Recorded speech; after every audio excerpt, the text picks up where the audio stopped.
السلام علیکم ورحمۃ اللہ وبرکاتہ۔ بسم اللہ الرحمن الرحیم۔ سامعین و ناظرین، قصص النبیین جزء اول کے 10 اسباق آپ کے سامنے آ چکے ہیں۔ آج کا ہمارا یہ ویڈیو اسی کتاب کا سبق نمبر 11 ہے۔ تو آئیے ترجمہ شروع کرتے ہیں۔ بسم اللہ الرحمن الرحیم۔ تأویل الرؤیا، خواب کی تعبیر۔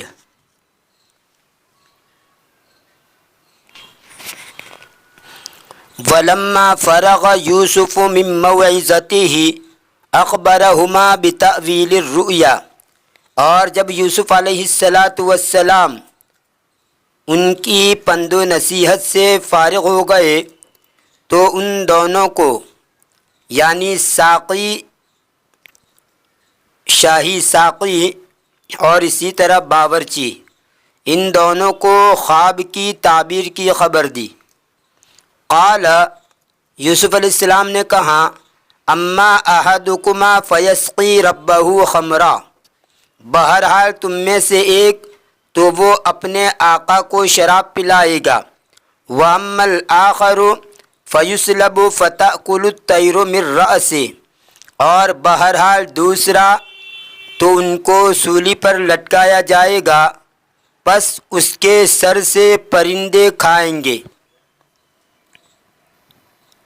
سلب یسلب سلبن، اس کا معنی ہوتا ہے سولی پر لٹکانا، اور بابی تفعیل میں لی جائے سلب یسلب تسلیبن، اس کا معنی بھی وہی ہوگا، جیسے قرآن کریم کے اندر ہے لَأُصَلِّبَنَّكُمْ فِي جُذُوعِ النَّخْلِ۔ وقال للأول اذکرنی عند ربک، اور یوسف علیہ السلام نے پہلے سے کہا، یعنی شاہی ساقی سے، تو تیرے آقا کے سامنے میرا تذکرہ کر۔ میں آئیے اس کی وضاحت کر دوں۔ ابن کثیر رحمۃ اللہ تعالی علیہ نے فرمایا ہے کہ یہ دو آدمی جنہوں نے خواب دیکھے تھے، ان دونوں کے خواب الگ الگ تھے اور ہر ایک کی تعبیر متعین تھی، اور یہ بھی متعین تھا کہ شاہی ساقی بری ہو کر اپنی ملازمت پر پھر فائز ہوگا، اپنی ملازمت پر واپس آ جائے گا، اور باورچی کو سولی دی جائے گی، مگر پیغمبرانہ شفقت و رافت کی وجہ سے متعین کر کے یوسف علیہ السلام نے نہیں بتلایا کہ تم میں سے فلاں کو سولی دی جائے گی، تاکہ وہ ابھی سے غم میں نہ گھلے، بلکہ اجمالی طور پر یوں فرما دیا کہ تم میں سے ایک رہا ہو جائے گا، ایک کو نجات ملے گی اور دوسرے کو سولی دی جائے گی۔ اور آخر میں فرمایا کہ میں نے تمہارے خوابوں کی تعبیر جو دی ہے محض اٹکل اور تخمینے سے نہیں دی ہے، بلکہ یہ خدائی فیصلہ ہے جو ٹل نہیں سکتا۔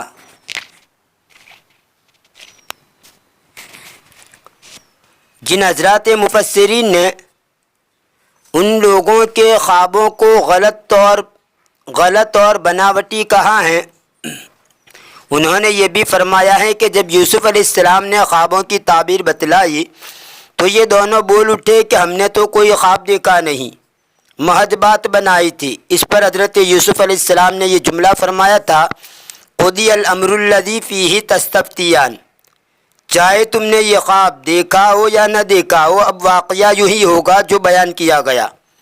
مقصد یہ ہے کہ جھوٹا خواب بنا کے گناہ کا جو ارتکاب تم نے کیا تھا، اب اس کی سزا یہی ہے جو تعبیر خواب میں بیان ہوئی۔ پھر جس شخص کے متعلق یوسف علیہ السلام تعبیر خواب کے ذریعے یہ سمجھے تھے کہ وہ رہا ہوگا، اس سے کہا کہ جب تم آزاد ہو کر جیل سے باہر جاؤ اور شاہی دربار میں رسائی اور پہنچ ہو تو اپنے بادشاہ سے میرا بھی ذکر کر دینا کہ وہ بے گناہ قید میں پڑا ہوا ہے۔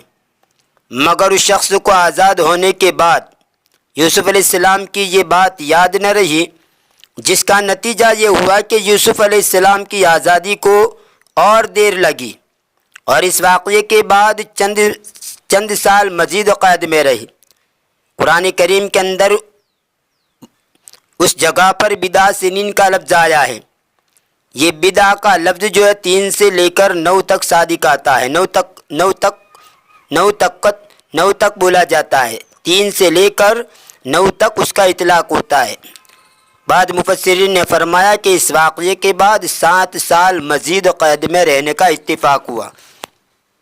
یہ تھی کچھ مختصر سی تشریح۔ اب آئیے واپس ترجمے کی طرف بڑھتے ہیں۔ وقال للأول اذکرنی عند ربک، اور یوسف علیہ السلام نے پہلے کو کہا تو تیرے آقا کے سامنے میرا ذکر کرنا۔ وخرج الرجلان فکان الاول ساقیا للملک وسلب الآخر، اور دونوں آدمی نکلے، بس پہلا ساقی بن گیا بادشاہ کا اور دوسرے کو سولی پر لٹکا دیا گیا، یعنی جیسی تعبیر دی تھی اسی کے مطابق واقع ہوا۔ وَنَسِيَ السَّاقِي أَن يَذْكُرَ يُوسُفَ عِنْدَ الْمَلِكِ، اور ساقی بھول گیا یہ کہ وہ یوسف علیہ السلام کا بادشاہ کے سامنے تذکرہ کرے۔ وَأَقَامَ يُوسُفُ فِي السِّجْنِ سِنِينَ، اور یوسف علیہ السلام قید میں چند سال رہے۔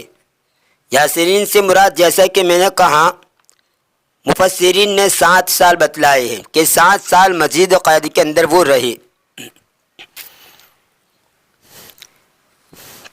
یوسف علیہ السلام کے پورے قصے سے ہمیں کئی ہدایات ملتی ہے، ان سب کو بیان کرنے کا یہ موقع تقاضا نہیں کرتا ہے، صرف چند ہدایات کو سمجھانے کے لیے مختصراً پیش کرتا ہوں۔ سب سے پہلی ہدایت یہ ملتی ہے کہ حق کی دعوت دینے والوں اور اصلاح خلق کی خدمت کرنے والوں کا طرز عمل یہ ہونا چاہیے کہ پہلے اپنے حسن اخلاق اور علمی اور عملی کمالات کے ذریعے مخلوق خدا پر اپنا اعتماد قائم کرے، خواہ اس میں ان کو کچھ اپنے کمالات کا اظہار بھی کرنا پڑے، جیسا یوسف علیہ السلام نے اس موقع پر اپنا معجزہ بھی ذکر کیا تھا، اور اپنا خاندان نبوت، معجزہ سے مراد وہ کہ میں تم کو خبر دوں گا تمہارے پاس تمہارا کھانا آنے سے پہلے، اس معجزہ کا انہوں نے تذکرہ کیا تھا، اور اپنا خاندان نبوت کا ایک فرد ہونا بھی ظاہر کیا۔ اور یہ اظہار کمال اگر اصلاح مخلوق کی نیت سے ہو، اپنی ذاتی برائی ثابت کرنے کے لیے نہ ہو، تو یہ وہ تزکیہ نفس نہیں جس کی ممانعت قرآن کریم میں آئی ہے، فَلَا تُزَكُّوا أَنفُسَكُمْ، یعنی اپنی پاک نفسی کا اظہار نہ کرو، یعنی اپنی صلاحیت جتانے کے لیے اپنے کمال کو ظاہر کرنا، برائی کی نیت سے لوگ اسے برا سمجھے، اس نیت سے تو کمال کو ظاہر کرنا درست نہیں ہے۔ لیکن اصلاح کے طور پر اگر کوئی آدمی دوسروں کے سامنے اپنے کمال کو ظاہر کرے تو یہ اس صورت میں داخل نہیں ہے کہ اپنے آپ کو برا سمجھ رہا ہے اور اپنی حق رہا ہے۔ ہاں، تو سب سے پہلی ہدایت تو ہمیں اس سے یہ ملتی ہے، اور دوسری ہدایت یہ ملتی ہے کہ جو معاملہ مخاطب کے لیے تکلیف دہ اور ناگوار ہو، اس کا اظہار ضروری ہو تو مخاطب کے سامنے جہاں تک ممکن ہو ایسے انداز سے ذکر کیا جائے کہ اس کو تکلیف کم سے کم پہنچے۔ جیسے تعبیر خواب میں ایک شخص کی ہلاکت متعین تھی، مگر یوسف علیہ السلام نے اس کو مبہم رکھا، چھپا ہوا رکھا، یہ متعین کر کے نہیں کہا کہ تم سولی چرائے جاؤ گے۔ تیسری ہدایت یہ ملتی ہے کہ یوسف علیہ السلام نے جیل سے رہائی کے لیے اس قیدی سے کہا تھا کہ جب بادشاہ کے پاس جاؤ تو میرا بھی ذکر کرنا، تاکہ وہ ذکر کرنا کہ وہ بے قصور جیل میں ہے، اس سے معلوم ہوا کہ کسی مصیبت سے خلاصی اور چھٹکارے کے لیے کسی شخص کو کوشش کا واسطہ بنانا یہ توکل کے خلاف نہیں ہے۔ ایک ہدایت یہ ملتی ہے کہ اللہ جل شانہ کو اپنے برگزیدہ پیغمبروں کے لیے ہر جائز کوشش بھی پسند نہیں کہ کسی انسان کو اپنی خلاصی اور چھٹکارے کا ذریعہ بنائیں۔ ان کے اور حق تعالیٰ کے درمیان کوئی واسطہ نہ ہونا ہی انبیاء کرام کا اصلی مقام ہے۔ شاید اسی لیے یہ قیدی یوسف علیہ السلام کے اس کہنے کو بھول گیا اور ان کو مزید کئی سال جیل میں رہنا پڑا۔ ایک حدیث میں بھی رسول کریم صلی اللہ علیہ وسلم نے اس طرف اشارہ فرمایا ہے۔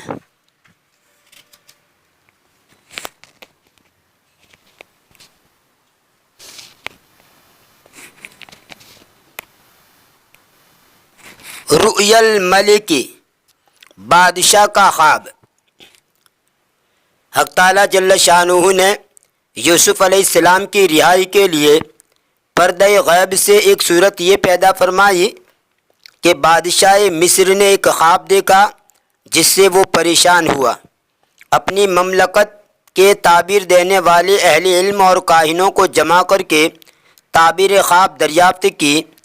وہ خواب کسی کی سمجھ میں نہ آیا۔ سب نے یہ جواب دے دیا کہ اضغاث احلام وما نحن بتأویل الاحلام بعالمین۔ اضغاث یہ دغسن کی جمع ہے، ایسی گٹری کو کہا جاتا ہے جس میں مختلف قسم کے خس و خاشاک یعنی گھاس پھوس جمع ہوں۔ معنی یہ ہے، مطلب یہ ہے کہ یہ خواب کچھ ملی جلی ہے جس میں خیالات وغیرہ شامل ہیں، اور ہم ایسے خوابوں کی تعبیر نہیں جانتے۔ کوئی صحیح خواب ہوتا تو تعبیر بیان کر دیتے۔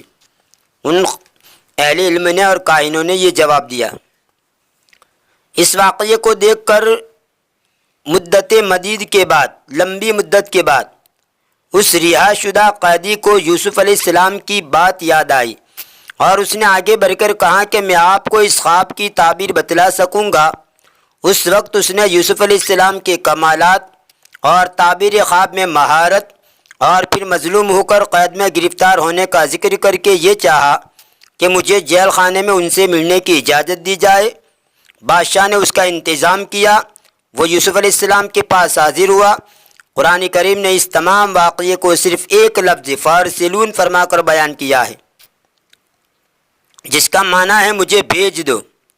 یوسف علیہ السلام کا تذکرہ، پھر سرکاری منظوری اور پھر جیل خانے تک پہنچنا، یہ واقعات خود ضمنی طور پر سمجھ میں آ جاتے ہیں۔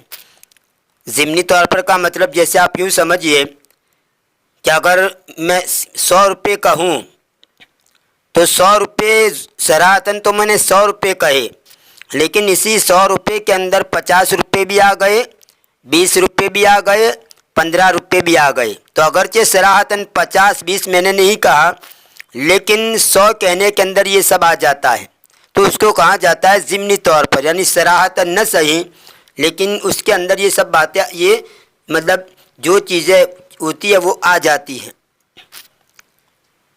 تو یہاں پر یہی بات ہے۔ تو ضمنی طور پر جو باتیں سمجھ میں آ جاتی ہے قرآن نے اس کو تذکرہ نہیں کیا، اور ان کی تصریح کی ضرورت نہیں سمجھی، بلکہ یہ بیان شروع کیا۔ یوسف ایھا الصدیق، یعنی اس شخص نے جیل خانہ پہنچ کر حضرت یوسف علیہ السلام سے واقعے کا اظہار اس طرح شروع کیا کہ پہلے یوسف علیہ السلام کے صدیق یعنی قول و فعل میں سچا ہونے کا اقرار کیا، پھر درخواست کی کہ مجھے خواب کی تعبیر بتلائیے۔ خواب یہ ہے کہ بادشاہ نے یہ دیکھا ہے کہ 7 بیل فربا تندرست ہیں جن کو دوسرے 7 بیل کھا رہے ہیں، اور یہ کھانے والے بیل لاغر یعنی کمزور اور دبلے ہیں۔ نیز یہ بھی دیکھا کہ 7 خوشے گندم کے سرسبز ہرے بھرے ہیں اور 7 خشک ہیں۔ اس شخص نے خواب بیان کرنے کے بعد کہا لعلی ارجع الی الناس لعلہم یعلمون، یعنی آپ تعبیر بتلا دیں گے تو ممکن ہے میں ان لوگوں کے پاس جاؤں اور ان کو تعبیر بتلا دوں، اور ممکن ہے کہ وہ اس طرح آپ کے فضل و کمال سے واقف ہو جائیں۔ واقعات کی جو صورتیں عالم مثال میں ہوتی ہے وہی انسان کو خواب میں نظر آتی ہیں۔ اس عالم میں ان صورتوں کے خاص معنی ہوتے ہیں۔ فن تعبیر خواب کا سارا مدار اس کے جاننے پر ہے کہ فلاں صورت مثالی سے اس عالم میں کیا مراد ہوتی ہے۔ اللہ تعالیٰ نے حضرت یوسف علیہ السلام کو یہ فن مکمل عطا فرمایا تھا۔ آپ نے خواب سن کر سمجھ لیا کہ 7 بیل یعنی فربا، 7 بیل فربا موٹے تازے اور 7 خوشے ہرے بھرے سے مراد 7 سال ہیں جن میں پیداوار حسب دستور خوب ہوگی، کیونکہ بیل کو زمین کے ہموار کرنے اور غلہ اگانے میں خاص دخل ہے۔ اسی طرح 7 بیل لاغر اور 7 خشک خوشوں سے مراد یہ ہے کہ پہلے 7 سال کے بعد 7 سال سخت قحط کے آئیں گے، اور کمزور 7 بیلوں کے فربا بیلوں کے کھا لینے سے یہ مراد ہے کہ پچھلے 7 سال میں جو ذخیرہ غلہ وغیرہ جمع ہوگا وہ سب ان قحط کے سالوں میں خرچ ہو جائے گا، صرف بیج کے لیے کچھ غلہ بچے گا۔ بادشاہ کے خواب میں تو بظاہر اتنا ہی معلوم ہوا تھا کہ 7 سال اچھی پیداوار کے ہوں گے، پھر 7 سال قحط کے، مگر حضرت یوسف علیہ السلام نے اس پر ایک اضافہ یہ بھی بیان فرمایا کہ قحط کے سال کے بعد پھر 1 سال خوب بارش اور پیداوار کا ہوگا۔ اس کا علم یوسف علیہ السلام کو یا تو اس سے ہوا کہ جب قحط کے سال کل 7 ہی ہیں تو عادت اللہ کے مطابق 8واں سال بارش اور پیداوار کا ہوگا۔ اللہ تعالیٰ نے بذریعہ وحی یوسف علیہ السلام کو اس پر مطلع کر دیا تاکہ تعبیر خواب سے بھی کچھ زیادہ خبر ان کو پہنچے، جس سے یوسف علیہ السلام کا فضل و کمال ظاہر ہو کر ان کی رہائی کا سبب بنے۔ اور اس پر مزید یہ ہوا کہ حضرت یوسف علیہ السلام نے صرف تعبیر خواب ہی پر اکتفا نہیں فرمایا، بلکہ اس کے ساتھ ایک حکیمانہ اور ہمدردانہ مشورہ بھی دیا، وہ یہ کہ پہلے 7 سال میں جو زیادہ پیداوار ہو اس کو گندم کے خوشوں میں ہی محفوظ رکھنا، تاکہ گندم یعنی گیہوں کو پرانا ہونے کے بعد کیڑا نہ لگ جائے، خراب نہ ہو جائے۔ یہ تجربے کی بات ہے کہ جب تک غلہ خوشے کے اندر رہتا ہے غلے کو کیڑا نہیں لگتا۔ تو یہ تھی آگے والا جو ہم ترجمہ کرنے جا رہے ہیں اس کی کچھ مختصر سی سرگزشت۔ اب آئیے اسی کو ترجمے کے اندر دیکھتے ہیں۔ رؤیا الملک، بادشاہ کا خواب۔ ورعا ملک مصر رؤیا عجیبتاً، اور مصر کے بادشاہ نے عجیب و غریب خواب دیکھا۔ رعا فی المنام 7 بقرات سمان، اس نے خواب میں 7 موٹی تازی گائے دیکھی۔ بقرتن کا معنی گائے، اس کی جمع آتی ہے بقرات۔ سمین اور سمینتن مذکر مؤنث دونوں، اس کی جمع آتی ہے سمان۔ سمین مذکر ہے اور سمینتن مؤنث ہے۔ سمین موٹا اور سمینتن موٹی، اور ان دونوں کی جمع آتی ہے سمان۔ جیسے طویل لمبا، طویلتن لمبی، دونوں کی جمع طوال آتی ہے۔ وَيَقُلُ هَذِهِ الْبَقَرَاتِ بقرات 7 بقرات عجاف، اور ان گایوں کو 7 دبلی گائیں کھا رہی ہے۔ اجف یا اجف سمیع اسمہ، اجفن دبلا ہونا، اسی سے آجف دبلا، اور مؤنث اجفاؤ، اس کی جمع آتی ہے اجفن اور اجافن۔ آجف مذکر ہیں اور اجفا مؤنث ہے، ان کی جمع آتی ہے اجفن اور اجافن، تو یہاں پر اجاف آیا۔ ورال ملک 7 سنبلات خضر و7 سنبلات یابسات، اور بادشاہ نے 7 ہرے بھرے اور 7 خشک خوشے دیکھے۔ تعجب الملک من هذه الرؤيا العجيبة وسأل جلساءه عن تأويل الرؤيا، بادشاہ نے اس عجیب و غریب خواب سے تعجب کیا اور اس کے ہمنشینوں سے خواب کی تعبیر کے بارے میں پوچھا۔ جلیسن کا معنی ہمنشین، ہر وقت ساتھ میں رہنے والا، جمع جلساؤ اور جلاسن، اور ہمنشین کے لیے جلیس بھی بولا جاتا ہے، جلیسن، ہمنشین مصاحب، بہت زیادہ پاس بیٹھنے والا۔ قالوا هذا ليس بشيء النائم يرى اشیاء كثيرة لا حقیقت لها، انہوں نے کہا یعنی تعبیر دینے والوں نے کہ یہ کچھ بھی نہیں ہے، سونے والا بہت کچھ دیکھتا ہے جس کی کوئی حقیقت نہیں ہوتی۔ ولیکن قال الساقی، اور لیکن ساقی نے کہا، شاہی ساقی نے کہا، لا بل اخبرکم بتأویل هذه الرؤیا، نہیں بلکہ میں تم کو اس خواب کی تعبیر بتاتا ہوں، بلکہ اس خواب کی تعبیر میں تم کو بتاؤں گا۔ وذهب الساقی الى السجن، اور ساقی قید خانے کی طرف گیا۔ وسأل یوسف عن تأویل رؤیا الملک، اور اس نے یوسف علیہ السلام سے بادشاہ کی خواب کی تعبیر کے بارے میں پوچھا۔ کان یوسف جوادا کریما مشفقا علی خلق اللہ فاخبرہ بالتأویل، یوسف علیہ السلام معزز، کریم کا معنی سخی بھی ہوتا ہے، شریف اور معزز۔ یوسف علیہ السلام سخی تھے اور جوادن کا معنی بھی فیاض۔ یوسف علیہ السلام سخی اور فیاض تھے، اللہ کی مخلوق پر مہربان تھے، مشفقاً کا معنی مہربان۔ فاخبرہ بالتأویل، تو آپ نے اس کو تعبیر کی خبر دی، خواب کی تعبیر بتلا دی۔ وکان یوسف جوادا کریما لا یعرف البخل، اور یوسف علیہ السلام سخی و فیاض تھے، وہ کنجوسی کو نہیں جانتے تھے۔ فاخبر یوسف بالتأویل ودل علی التدبیر، پس یوسف علیہ السلام نے تعبیر کی خبر دی اور تدبیر پر رہنمائی کی۔ دبر یدبر تدبیراً کا معنی مہیا کرنا، تیار کرنا، مرتب کرنا، کسی بات کے انجام کو سوچنا، غور و فکر کرنا۔ ادل یدل کا معنی رہبری کرنا، بتلانا، رہنمائی کرنا۔ قال تزرعون 7 سنین واترکوا ما حصدتم فی سنبلہ الا قلیلا مما تأکلون، یوسف علیہ السلام نے کہا تم 7 سال کھیتی کرو گے اور تم چھوڑ دو وہ جو تم کاٹو اس کے خوشے میں، اور تم چھوڑ دو جو کچھ تم کاٹو اس کے خوشے میں، مگر تھوڑا ان میں سے جس کو تم کھاؤ گے، یعنی جس کی ضرورت ہو تمہیں کھانے کے لیے اتنا تو نکال لو، باقی کو خوشوں کے اندر ہی رہنے دو تاکہ خراب نہ ہو جائے۔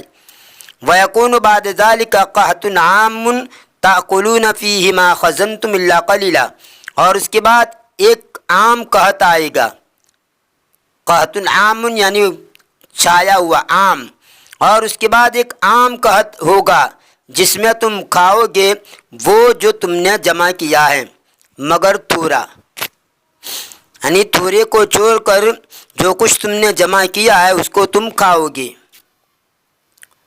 وَيَطُولُ هَذَا الْقَحْطُ إِلَى 7 سِنِينَ، اور یہ قحط 7 سال تک لمبا ہوگا، یعنی 7 سال تک یہ قحط رہے گا۔ وَبَعْدَ ذَلِكَ يَأْتِي النَّصْرُ وَيُخْصِبُ النَّاسُ، اور اس کے بعد مدد آئے گی اور لوگ خوشحال ہو جائیں گے۔ اخصب یخصب اخصاباً، اخصب القوم لوگوں کا خوشحال ہونا، لوگوں میں فراخی ہو جانا، اور خصب یخصب خصباً اور خصباً، خصب یخصب خصباً، مصدر آئے گا خصباً، اور بابی افعال یخصب یخصب اخصاباً المکان، اس کا معنی ہوتا ہے ہرا بھرا ہونا، سرسبز ہونا، شاداب ہونا، سبزے کی کثرت ہونا، زرخیز ہونا۔ یہاں پر وَيُخْصِبُ النَّاسِ کا معنی لوگ خوشحال ہو جائیں گے۔ وَذَهَبَ السَّاقِي وَأَخْبَرَ الْمَلِكَ بِتَأْوِيلِ رُؤْيَاهُ، اور ساقی گیا اور بادشاہ کو اس کی خواب کی تعبیر کی خبر دی۔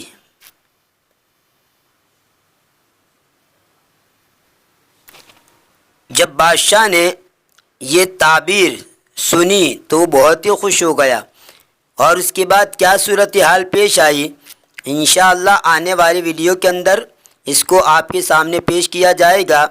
تب تک کے لیے انتظار کیجیے، دعا میں یاد رکھیے۔ فی امان اللہ، الی اللقاء۔